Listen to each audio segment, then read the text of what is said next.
Good morning, everyone. Today is Wednesday, March 12, 2025. This is General Chemistry 1, Section 35, Spring 2024-2025 semester, and the time is 9:10 a.m. Now, we are still in chapter number 6, and the last thing we were talking about, that was slide number 6. We finished slide number 6. Now I'm going to continue with the slide number 7. Now the chapter is about thermochemistry. We give some little introduction about it. Now with this slide, thermodynamics. What does the thermodynamics mean? Thermo, it means temperature. It means heat. Dynamics means what? Movement, yeah? So the heat can move, of course. If I have a cold object and another hot object, I put them close to each other, touching each other. Now the heat is going to go from the hot object towards the cold object, and vice versa as well. All right? Maybe that's what I explained last time. Did I? Excellent.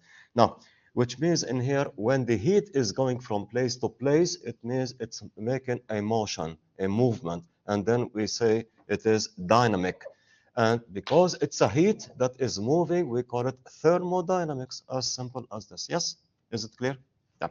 Now, we're going to go through some of these slides in here, and we carry on, and we try to finish this chapter, hopefully. Now, thermodynamics is the scientific study. It is the scientific, okay, it is the scientific study. Thermodynamics is the scientific study of the interconversion of heat and other kinds of energy, how the heat is being converted to something else, and how it's going to be converted by actually dynamic movement. There is something which is called state functions, and that's very important in here. Try to understand it, all right? State functions are properties that are determined by the state of the system. Now, remember, we talked about system before. A system, that means anything you are studying. When you have a system, if I'm studying these glasses, outside, this is my system I'm studying. Outside will be called surrounding, yeah, which is the air in this room. And also around all of it is called universe. You remember this we said before? Perfect. Now let me go again in here. State functions are properties that are determined by the state of the system. What is the state of the system? Regardless of how the conditions were or was achieved. And then here we talk about energy, pressure, volume, temperature, okay? Now, what does it mean? If you look at the plot in here, at this picture, can you see the picture? Yes? Now you can see yellow line and you can see green line, yes? And there is a summit of this hill. There is a hill, there is a summit in there, and that's where it starts. Suppose I have a person who's standing right in here and another person who's standing right in there, all right? Two people, and both they want to go to the top of the hill. Now, this one, the first one is following a certain path, which is a yellow path, going here and there and until he's going to get to the top. The second one is going to follow the green path, that means going in there. Will be the same amount of energy spent? Yes or no? Logically, no, because each one will take, maybe somebody will take longer path or shorter path, or the path are harder, okay, softer, and so on. But in the thermodynamics, if you think about it, let's say somebody wants to buy an airline ticket from Dubai to Los Angeles, all right? Let's say the price is 1,000 dirham. He pays 1,000 dirham, okay? Now, if now this is a direct flight, Dubai, Los Angeles, LA, okay? Now, if the plane now happened that is going to go Dubai, Singapore, Britain, and so on, going through many routes until get to LA, do you have to pay more or the same or less, do you think? No. Think about it this way now, okay? It's not a real life. Think that if you buy the ticket, you paid 1,000 dirham to go direct flight, and if it's going to go anywhere through many other countries, you pay still 1,000 dirham. You understand? Okay? Yani, in other words, if I'm having in here, if I'm talking about this, if I'm having a hell in here, and a person is going in there, and is going to go to the hell, if it's going in a straight line all the way up and getting in there, he will spend some energy X. But if he's going to go like this and going this way, going that way, and reaching this top in here, right in here, the amount of energy will be the same. You understand? That's in the thermochemistry. Not one spending more energy than the other. Now, it depends from what state to what state you are reaching. As long as they are the same state, that means the same energy is going to be spent. Did you get the point? Okay, good. Now, okay, potential energy of the hiker. So these are hikers 1 and hiker 2 is the same, even though they took different path. Did you get this point in here? That's what I'm trying to explain to you. Yeah, the price of the ticket from Dubai to LA is going to be the same whether you go direct flight or you're going to go through many countries, which is not true in real life, yes? But in here, take it as this way. So you can keep it in mind, all right? Okay. Now, let's move, okay, no, sorry. Now, delta U, okay, شو يعني delta U? شو يعني delta T? Difference. Delta T is temperature difference. Delta P, pressure difference. Delta V, volume difference, and so on. So delta V is the final volume minus the initial volume. Delta P, delta T, and delta U, it's the energy. Final energy minus the initial energy, we call delta whatsoever, all right? Now let's move a little bit further in here. Now, the first law of the thermodynamics, sure, first law of the thermodynamics that we have to keep it in mind. It says in here, energy can be converted from one form to another form, but cannot be created nor destroyed. And that's what I said before. If you remember, we started with the energy. I talked about kinetic energy and potential energy, صح? And we say, you can change the kinetic into potential or the potential into kinetic. How can I do it? We do it every day. If you have a car, you put petrol in your car. The petrol in the car, in the tank of your car has got potential energy, huge potential energy. You cannot actually run your car unless you give a spark. You start your car, you give a spark, and then you burn the petrol in the engine, okay? And now the potential energy will be, okay, when you burn the petrol, this will give you some energy. Now the mechanical engineers, they have to change the energy, the energy in here, or the heat into kinetic energy, so to make the wheel moving, and then the car will start moving, yeah? That means you're changing from one to the other. Ideally, whatever potential energy you have, it should go as kinetic energy, no more, no less. But this will never happen. There will be a friction, yeah? There will be heating of the engine. Yani the amount of energy that you have in the petrol that you are burning, it goes into motion, into kinetic energy, but how much do you think out of 100? 80%, 90, 70, 60, 10, how much do you think? Almost 20%.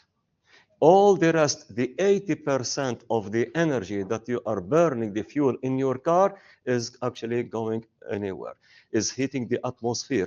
Put your hand behind the exhaust of your car. It becomes very hot and there is a friction. So many energy is lost, but you take only almost, if your car is perfect, maybe 20% of the whole energy you use it to run your car. The rest is actually going away by heating the engine, heating the atmosphere, friction and so on of the tire, friction of the mechanical parts of your car and so on. And that's a challenge of the mechanical engineers to actually get as much energy as possible from the potential energy from the petrol, all right? For the electrical cars, it's better we use No, no, I don't believe in electrical cars. Okay, so don't tell me about it. All right, I like the engine. Okay, right. Anyway, so I answer you this later on if you want.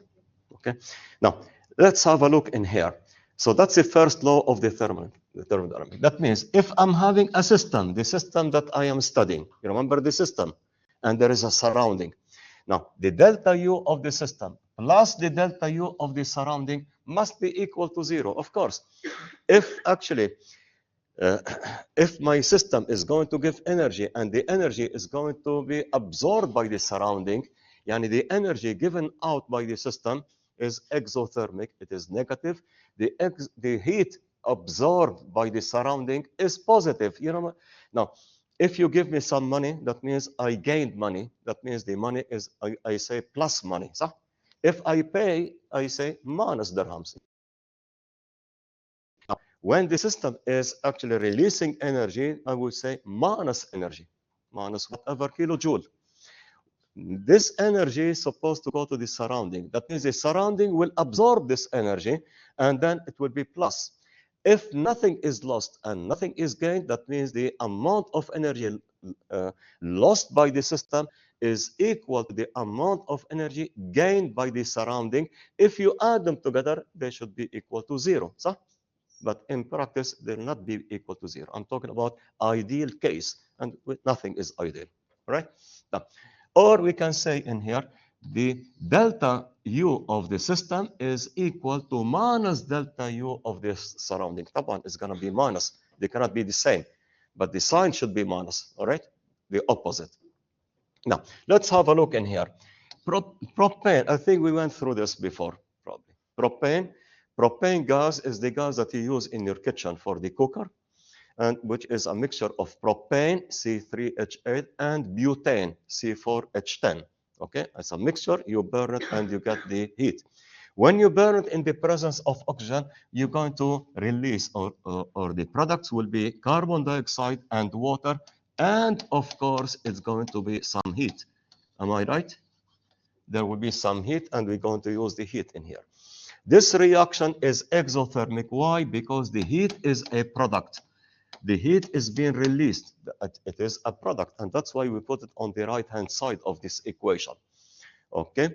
It is an exothermic chemical equation, and the chemical energy lost by the combustion of the system when you burn the fuel, it's equal to the energy gained by the surrounding, by the surrounding, or surroundings. Some surroundings we have.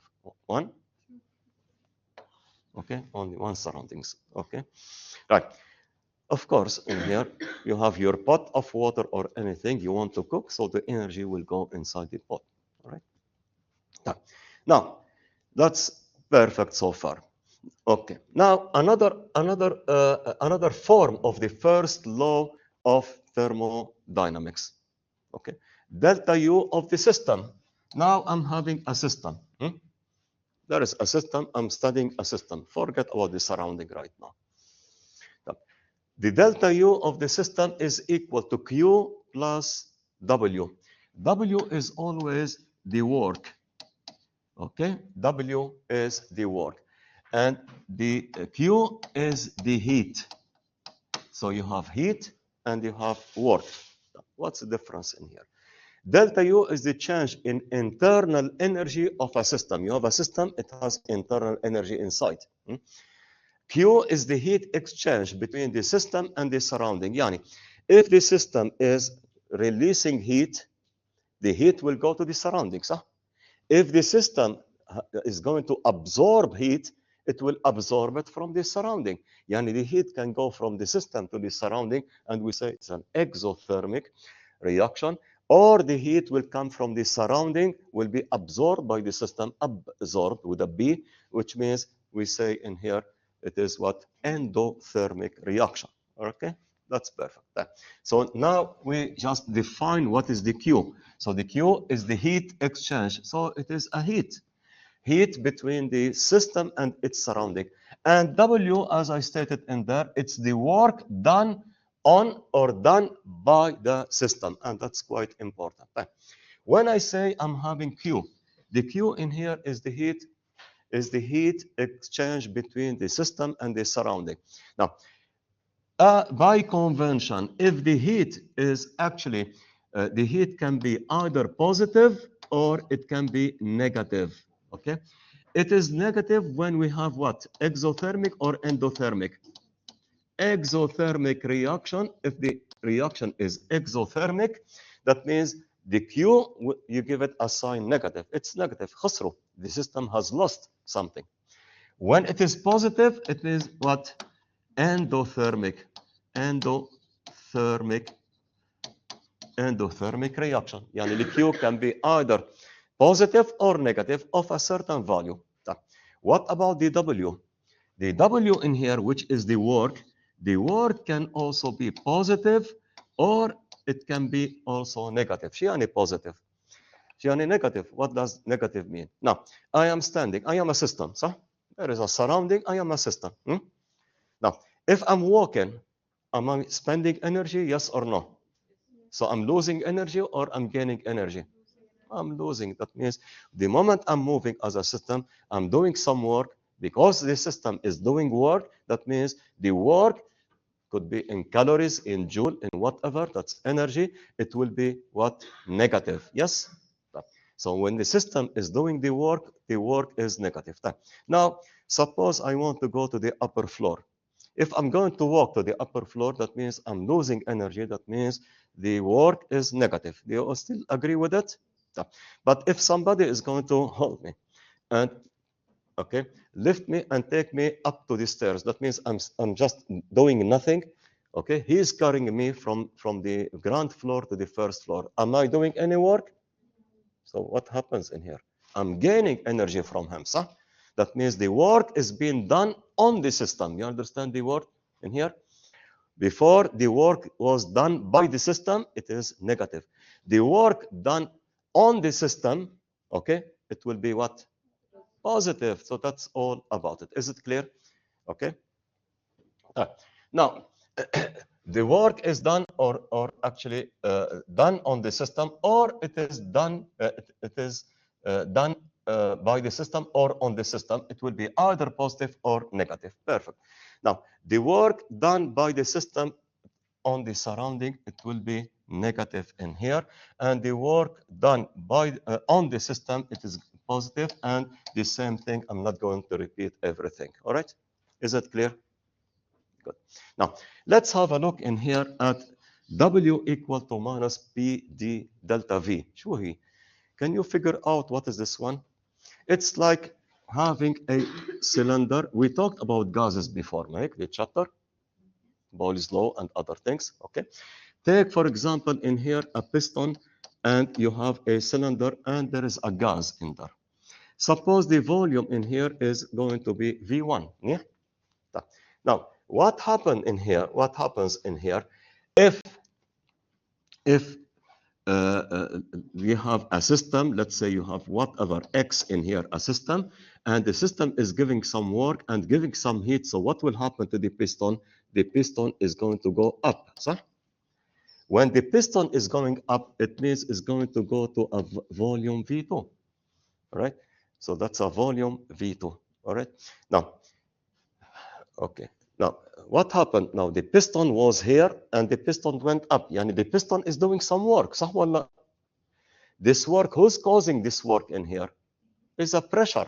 Because maybe something, I'm burning something in here and I'm burning this one. As I'm burning this, there will be some gases, and this pressure, there will be partial pressure or whatever pressure. The pressure is pushing the piston up. Okay, now there is a pressure. So the pressure is making the work in there. And delta V is the distance that the piston has traveled, which is V2 minus V1.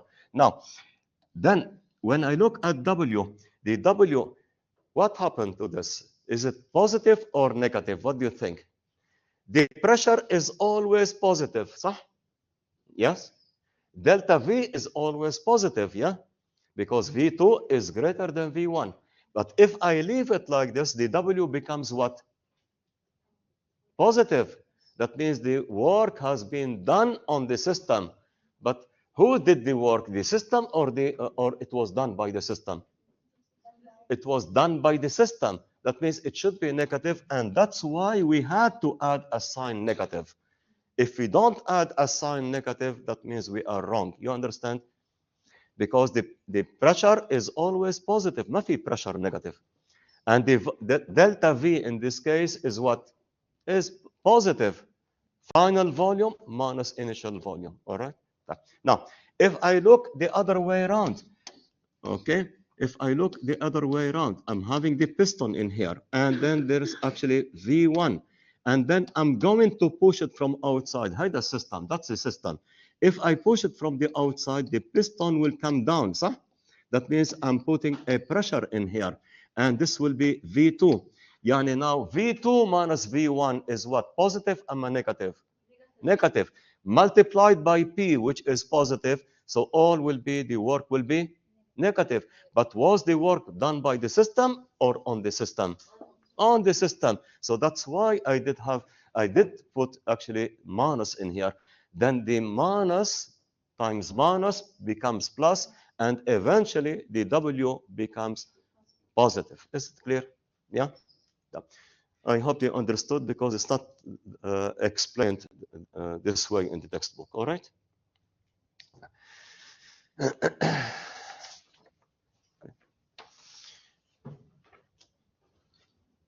Okay. شو صار هون؟ Okay. Right.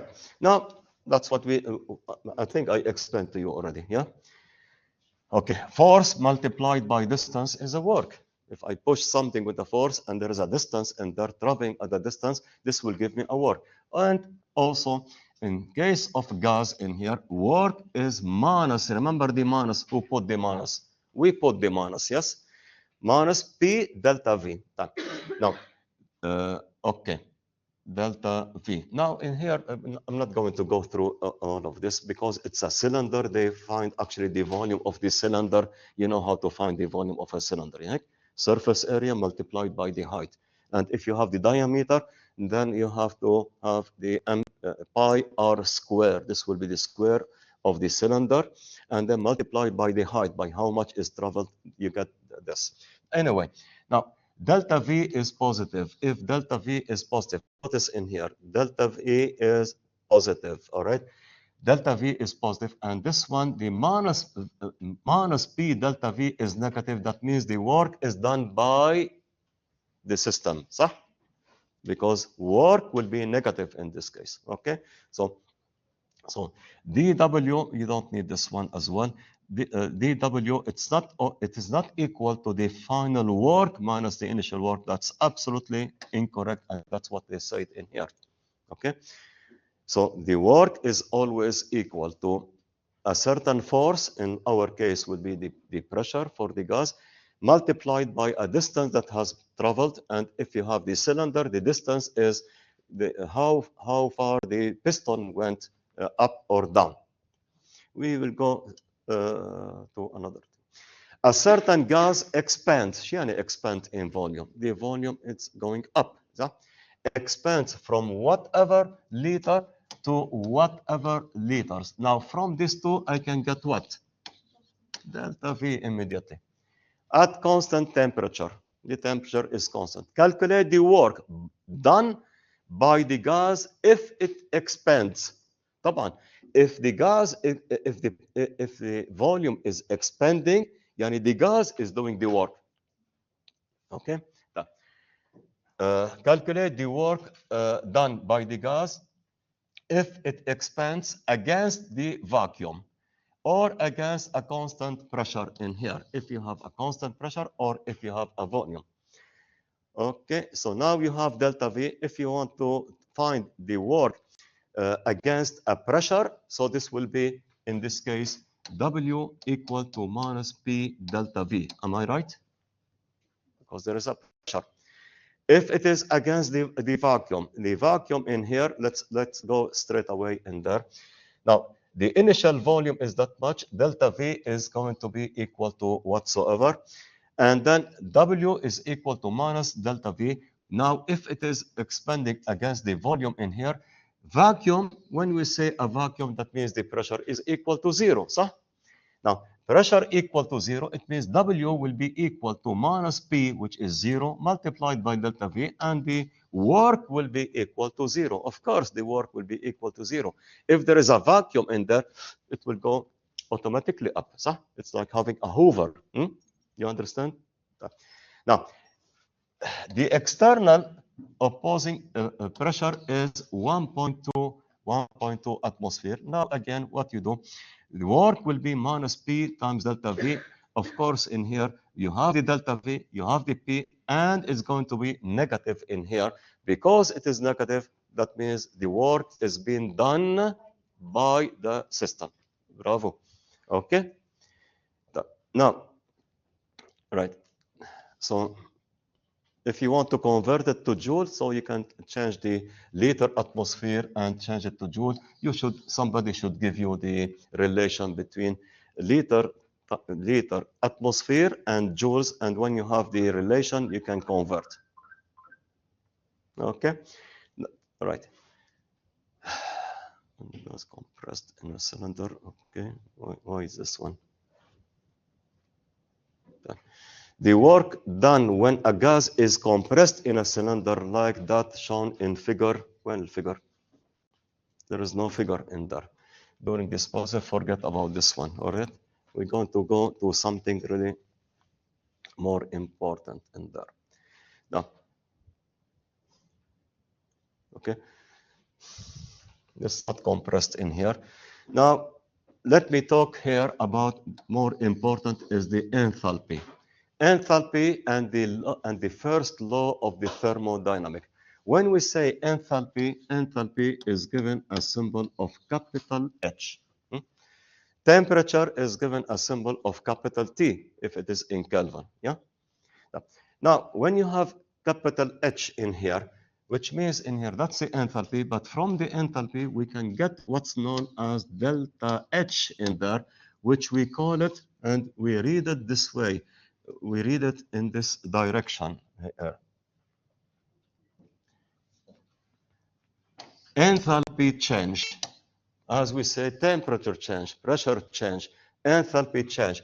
And the enthalpy change in here, it's going to be final enthalpy. So that's the final enthalpy minus the initial enthalpy. Initial enthalpy, and this will give me the enthalpy in there, or enthalpy change. Now, delta U in here, delta U, that means the change of the internal energy of the system, as we seen before, is equal to the heat plus the work. And again, depends the heat, whether it's positive or negative, the work positive or negative. At constant pressure, if the pressure is constant, then the Q is equal to delta H, and the work is equal to minus P delta V. Okay? Right? So the Q, the heat is the enthalpy change. What's the enthalpy change? Is the H final minus H initial. Now, delta U in here, instead of saying Q plus W, we can say delta H plus yani W, and W is minus P delta V. Okay, and delta H in here, that's delta U. Delta H will be equal to delta U. Now you can play around with the delta with this equation. Okay.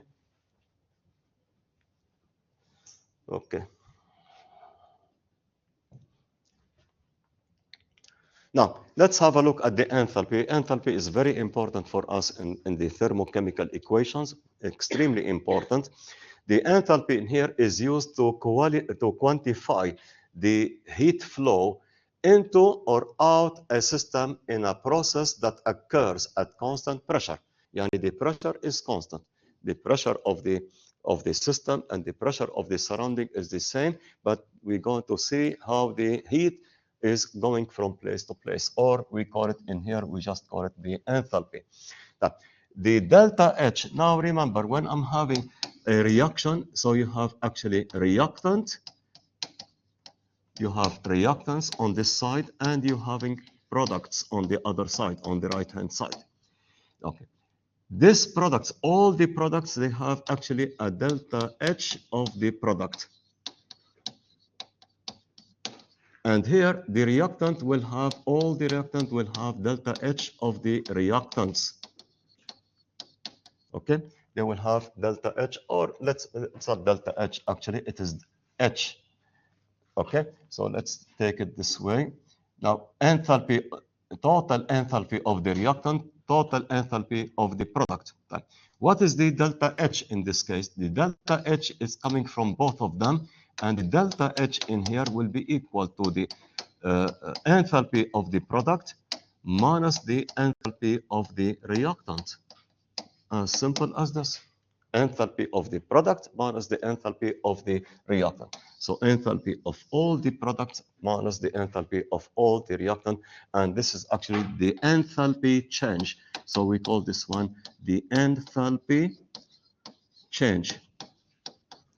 And this is the important thing from this slide. Delta H is the heat given off or heat absorbed during a reaction at constant pressure. So that's delta H. Now, let's have a look in here at this example. Suppose I'm having water, which is solid, which is a piece of ice, yeah? There is a piece of ice in here. Now, if I'm going to heat the piece of ice, what will happen? The solid is going to go into liquid, right? That means I'm melting the ice, all right? Now, the enthalpy in here is going to change. The enthalpy of the water liquid is higher than the enthalpy of the water solid, all right? And therefore, now the product in here, this is actually more enthalpy, and this is actually less enthalpy. If I'm now the product here, this is my product because that's a reaction taking place. The enthalpy of the product is higher than that of the reactant, and therefore, if I look at the difference, what will be the difference? Positive, yeah, because this is more than the other. The difference between them is going to be positive. Okay. Now, again in here, if you have a gas in there, and we do some, okay, you've got a gas in there, and you burn the gas. Now the gas has got, what it's got? It's got a lot of energy, so when you burn it, you will get CO2. Okay, so you have a gas, you burn the gas, and you have, yani, this is the reactant, and this are the reactant, and this are the product. Notice in here, when you burn the gas has got a huge amount of energy. When you burn it, it's not anymore methane. It is now CO2 and H2O. Does the CO2 and H2O have a lot of energy? No. Otherwise, we can't actually use it for cooking. So this have a very low energy. So the energy here is low energy in here, yani low H, and in here it is very high energy in there. The difference will be what? Low minus high. Low minus high, it's going to be what? Negative. All right? Okay, so that's how the delta H. Now I'm talking, in both cases, I'm talking about delta H. Delta H is always the H of the product minus the H of the reactant, as simple as this. If it is negative, what does it mean? Exothermic, Well, if it is positive, it is endothermic. Now, from now on, I can write, for example, A plus B will give me C plus D. And instead of say plus heat, I can put in there and I write delta H equal to minus 132 kilojoule. What does it mean? Exothermic, negative, yeah? And the amount of energy released from this reaction, A plus B to give me C and D, is minus 132, which means in here, what does it mean? It means that the enthalpy of the product is less than the enthalpy of the reactants. Is it clear? Yeah. Okay, thermochemical equation. Now I gave you already thermochemical equation. A plus B will give me C plus D, but I have to tell how much energy is being released or absorbed. Is delta H, okay, let's have a look in here. That's the example.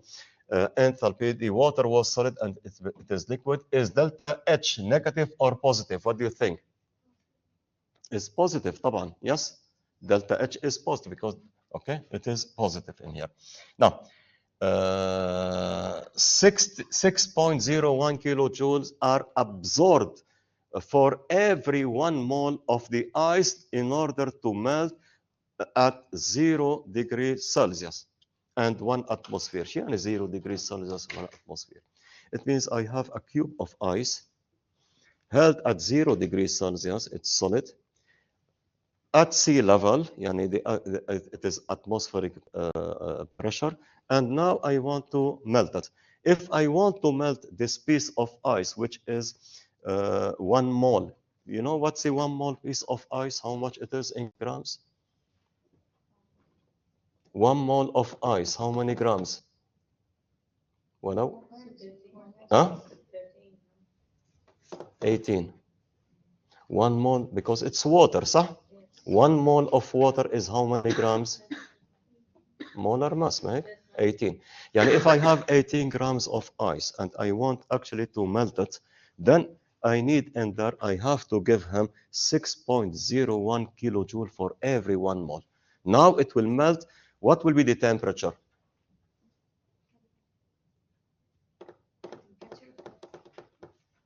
I have the ice, it's solid now, 0 degrees Celsius. I give it some energy, it melt.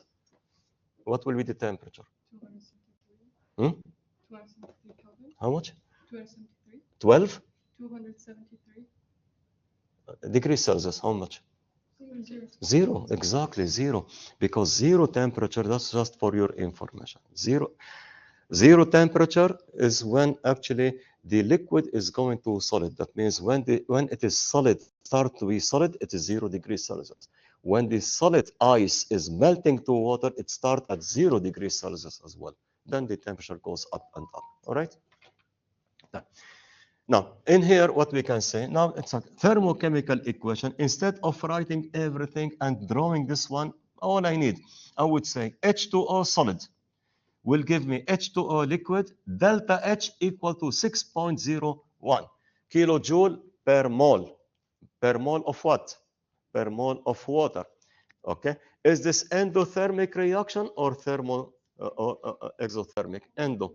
What does it mean? If I want to write it even in different way, I would say in here H2O solid plus 6.01 kilojoule will give me H2O liquid. So now notice in here, when the amount of energy is as a reactant, it means it is endothermic.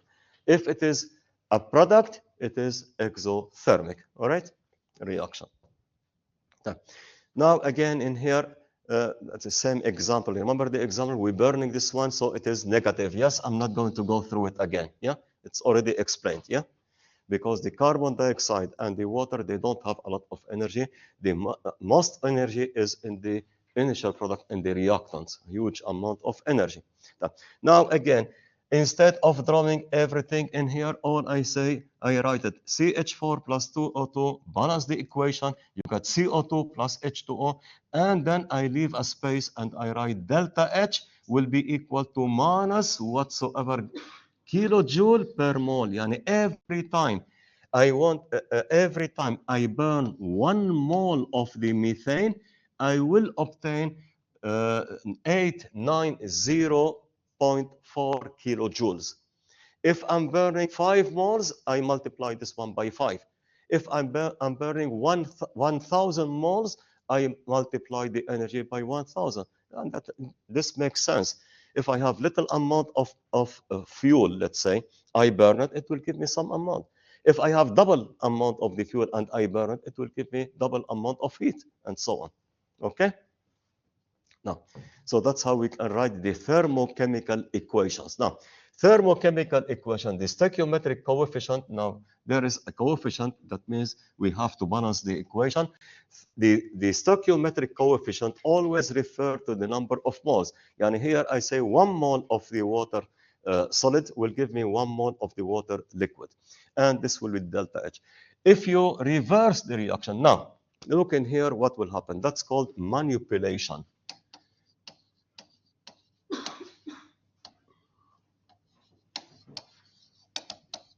Manipulation. شو يعني manipulation? I don't know in Arabic. I used to know how what this is.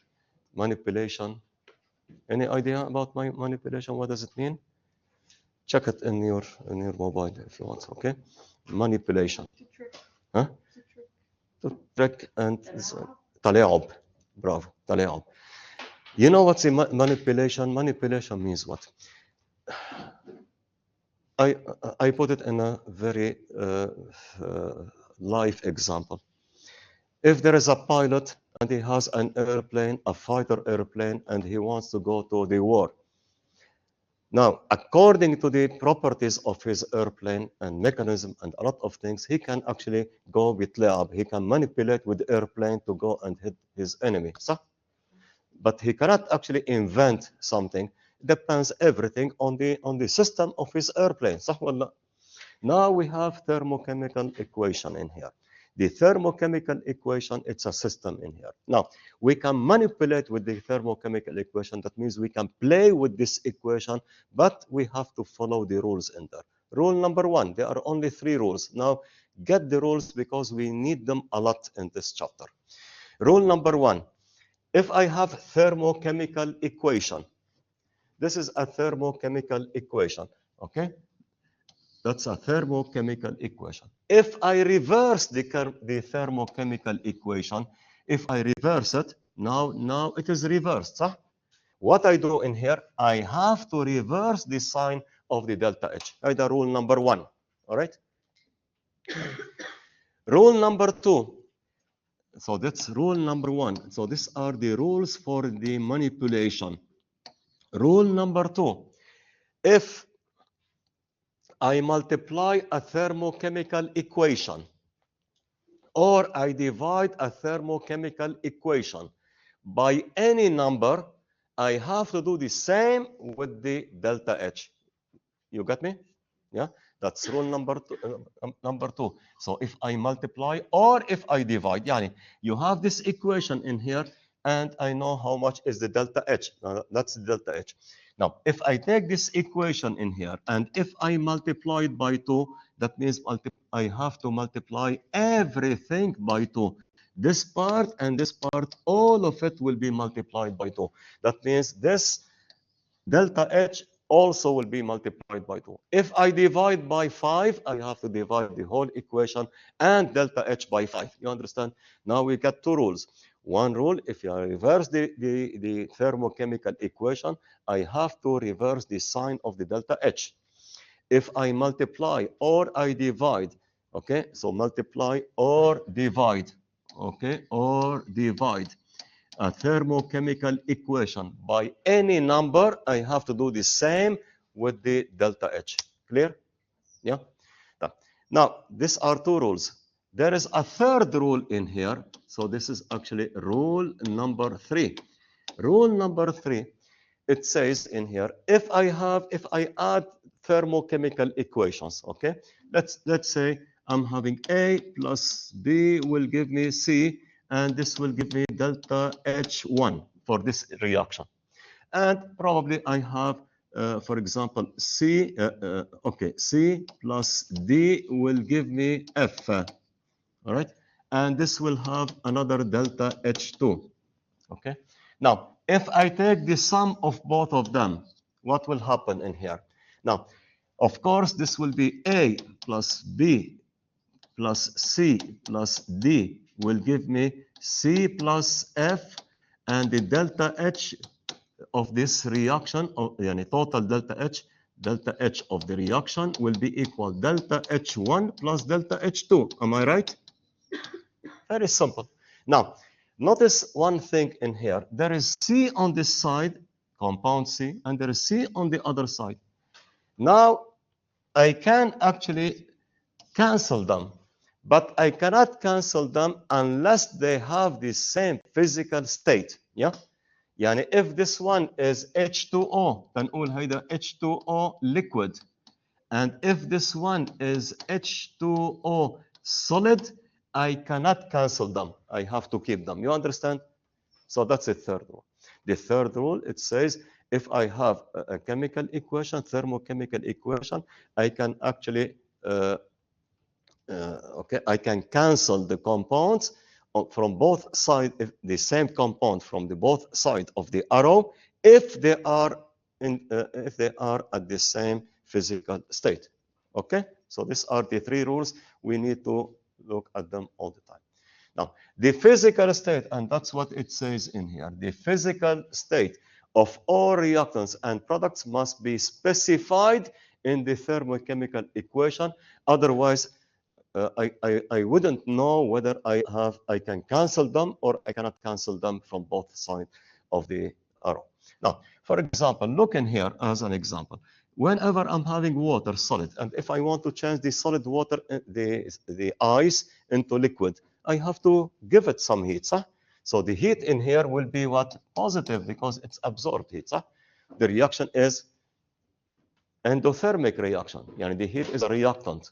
Now, if the liquid in here is going to go into gas, of course, I have to give it some energy. But how much energy? Definitely more than the other one. If I think about it logically, when you have actually the ice, that means the molecules are close to each other, I can separate them slightly, and now they become liquid. But if I'm having the water now liquid, it's on the table, I want to lift it to let it go to the sky, I cannot actually just give it a little energy. I need to give him a lot of energy to take him out from his, from where he is, to let it fly up. Okay. Okay, I cannot take the pen in here and actually tell him to fly. I have to take it and give him a lot of force to start going into the air. You understand? So you can figure out how much the energy is going to change when you go from state to another state. Now, given the thermochemical equation, let's have a look at this thermochemical equation. SO2 plus O2 will give me SO3 gas, and that's a beautifully balanced equation. And they tell me delta H equal to whatever kilojoule per mole. Notice in here, they say per mole. Per mole of what? Per mole of the of what? That's per mole. Per mole of what? Per mole of one of them. Okay, let's leave it this way. Per mole. Okay. But this is if I look at it, this is absolutely wrong, because it's not per mole. How many moles I'm having? 2 moles. It's not only per 1 mole. I'm not having 1 mole. Let's leave it so far. Okay. Calculate the heat evolved. Now that's an example. Calculate the heat evolved. The heat has been evolving. Yes. Okay. When whatever grams of SO2, and they give me the molar mass of SO2 is converted to SO3. What I do in here? Do I work with the grams? No. So what I need in here, I need to take this one, divide by the molar mass. Now I will obtain the number of moles of SO2. Am I right? Yes. Now I got the molar mass. I got the mass. Mass over molar mass will give me the number of moles. Now I go to this stoichiometric equation. I know in here that every 2 moles of this, they react to give me to produce minus 198.2 kilojoule. And that's why I wouldn't put this one in there. This should be out. No, it's not per 1 mole. When it's per mole, that's completely different thing. It's delta H not. Okay, right? We will talk about it in more details later on. Every 2 moles will produce that much mole. Now, the number of moles of SO2 that I'm having in here, the number of moles of SO2 will produce how many moles, how many kilojoule, and this will be X, cross multiplication. Once I cross multiplication, so the delta H of this reaction, okay, with this amount will be number of moles of SO2 multiplied by 198.2 divided by 2, and this will give me the answer, as simple as this. All right? Okay? Okay, so that's for every. Can you notice in here? There is a contradiction in the given. Because in the given, they told me minus 198.2 kilojoule per mole, which is wrong. The 198.2 kilojoule are for 2 moles, not for 1 mole. And that's why I actually cross it in there, the moles. You understand? Yeah? Okay. Now, how many moles? Now, again, we got the number of moles, so let's go straight away in here. When I get the grams and I divide by molar mass, I get the number of moles of the SO2. Then I multiply it by minus 198.2, divide by 2. This will give me the amount in there, okay? And this amount is that much. That's it. Very simple. All right? Okay? Done. Now it makes sense. Then when you convert 2 moles of SO2, you get this one. When you convert less moles, you should get less amount of heat. Yeah, that's why the given was absolutely incorrect. Calculate the change in internal energy when 2 moles of CO. Now I'm having 2 moles of CO are converted to 2 moles of CO. Any mistake? 2 moles of CO converted to 2 moles. 2C, 2C, 2 oxygen and 2 is 4 oxygen. He's telling me moles of CO converted to CO2, صح? Okay, so the equation is wrong in here, so that's correct equation. Now, calculate the change in internal energy when 2 moles of CO are converted to 2 moles of CO2 at 1 atmosphere and 25 degrees Celsius. So what you do in here?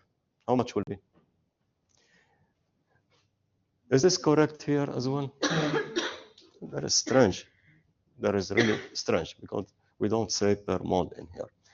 If you want to take it as per mole, if it's given as per mole outside from here, then you multiply it by 2, so? Okay? But the whole given thing is not really correct. Okay? Anyway. Okay. Now, a solution in here. From the chemical equation, you notice the chemical equation. What was the chemical equation? You have 2CO will give you 2CO2, so? All right? So 2CO will give 2CO2. That's the equation, plus طبعا O2, plus whatever, okay? From the chemical equation, we see that, now, how many moles in here I'm having? 1 mole, yani 2 moles of CO and 1 mole of O2 will give me 2 moles, yani 2 plus 1 will give me 2. Remember, these are gases, yes? Okay? Now, it means from the chemical equation, we see that 3 moles of the gases, yani this and this, they are 3 moles. 3 moles of the gases are converted to 2 moles of that gas. So this will give me 2 moles, which is correct. Which means the change in the number of moles will be equal to how much? Change in the number of moles is the final number of moles minus the initial, yani 2 minus 3. And the answer is minus 1. So that's the delta N. Now, again in here, if this is the delta N and you have the gas, what was the question actually they're asking us? The internal energy. Internal energy. Now, you have the R, and you know the T, and we know the pressure, صح? The pressure, how much was the pressure? 1 atmosphere? 1 atmosphere. So we know the pressure, we know the temperature, and we're going to use the enthalpy in here. Now, what we've got, delta U will be equal to delta H. That's the delta H, of course, minus RT multiplied by delta N. What is the RT times delta N? PV equal to nRT, صح? So the RT times N, this is what? What's this? P times V, صح? Should T times V. P multiplied by delta V. So this is what? That's the work in here. So that's the energy plus the work in here. It is the work as well for the gas. You understand? Okay, so that's the work in here. Now, we know how much this is per mole, and we set it everything in here, and you have the pressure, and you get it in there. All right. Now, specific heat and heat capacity. We have how long? How much? 5 minutes, yes. Okay, specific heat and heat capacity. Specific heat and heat capacity. And specific heat. Specific heat, it means usually when you want to buy a car, you buy a car in this country, you want it actually to be a Gulf specification. Yes? If you are in Britain, you want to have it UK specification, US specification, whatever specification. In here, we're not buying cars in here, but specification means what in here? Every material has got its own specific heat. Yani, what is the specific heat? If I want to know what is the specific heat, the specific heat is the amount of heat that is needed to raise the temperature of 1 gram of an object by 1 degree Celsius. Yani, if I'm having in here, suppose I'm having a certain material, and I say I'm having 1 gram of water. I'm having 1 gram of pure water. Now, I put a thermometer in here, and I'm going to look at the temperature. The temperature was, let's say, 24 degrees Celsius right now. I can put a stirrer in there. Let me stir. Come on, 1 gram is how many milliliter? 1 gram of water, how many milliliter? 1 gram, how many milliliter? 1 milliliter. Density is equal to 1. So that's almost 1 milliliter. صح? Now, come on, 1 milliliter, how many drops? If I have a dropper and I want to measure 1 milliliter, how many drops do you think? More. More. About 20 drops. If you take 20 drops, that's almost 1 milliliter. But depends on the density. Not the density, it depends on the thickness and the concentration, depends on the dropper as well, the size of the dropper and so on. But usually if you have a dropper, 20 drops is 1 milliliter. Yani it's very, very little. Now I'm exaggerating. I cannot put a thermometer in there. Let's use our imagination, all right? I'm having 1 gram of the water, which is almost 1 milliliter. I put a stirrer in there. I want to stir it. I record the temperature, the first temperature in there. It is actually 24 degrees Celsius, and this is my T1, initial temperature. If I'm going to take a source of heat, and I'm going to start heating in here. Every time I'm heating, so what will happen? The heat will go inside, and because there is a stirrer, the heat will be perfectly distributed everywhere. So, once it is perfectly distributed, it means what happens? The moment I put the heat, the temperature is going to go up, up, up, up, up, up, up. All I'm doing, I'm standing in here watching the temperature. I'm doing nothing. I'm sitting down and watching. It was 24. It's going up, up, up, up. Whenever I see it as 25 degrees Celsius, I know that the amount of energy in here absorbed is actually the specific heat of the water. Specific heat of this water. Of the water. هيدا specific heat.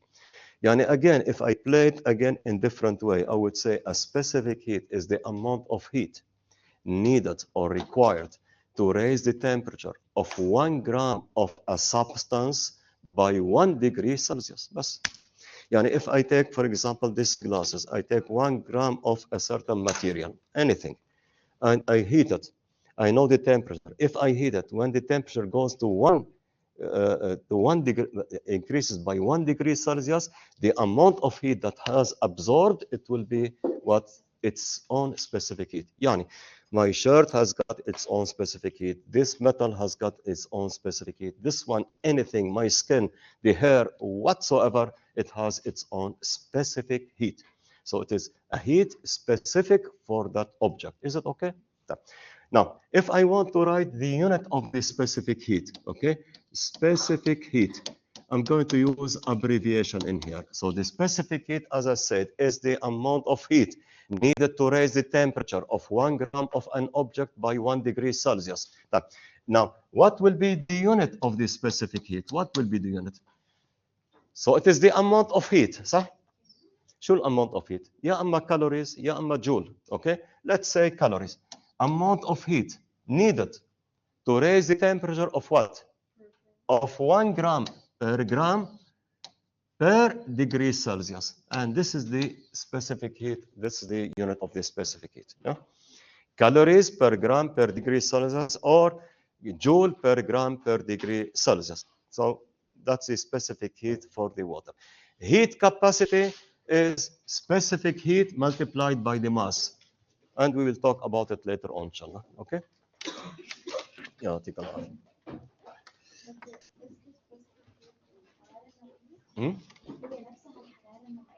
نووية؟ نوعية ما بعرف بالعربي شو بقولها. ايه it makes sense.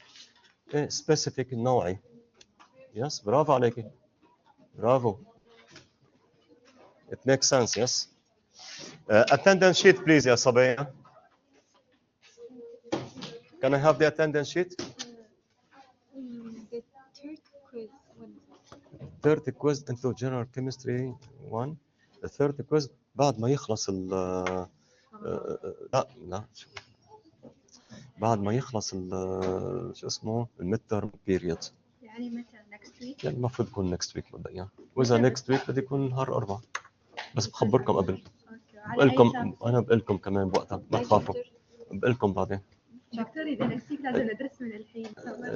انتوا اكيد نحن عملنا الكويز ميد ترم عندنا شابتر 1 و 2 و 3 و 4 18 سلايد. يعني مبدئيا كويز 2 لازم يكون من سلايدات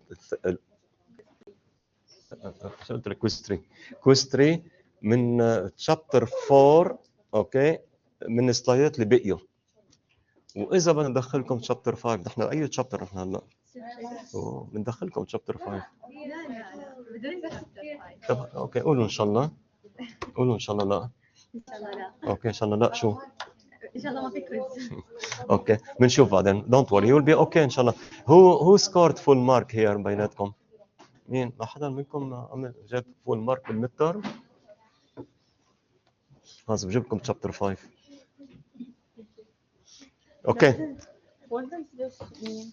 The one. Because one absence you have so far. One absent? You should know. Thanks. يا الله. هاي سكر. Don't save.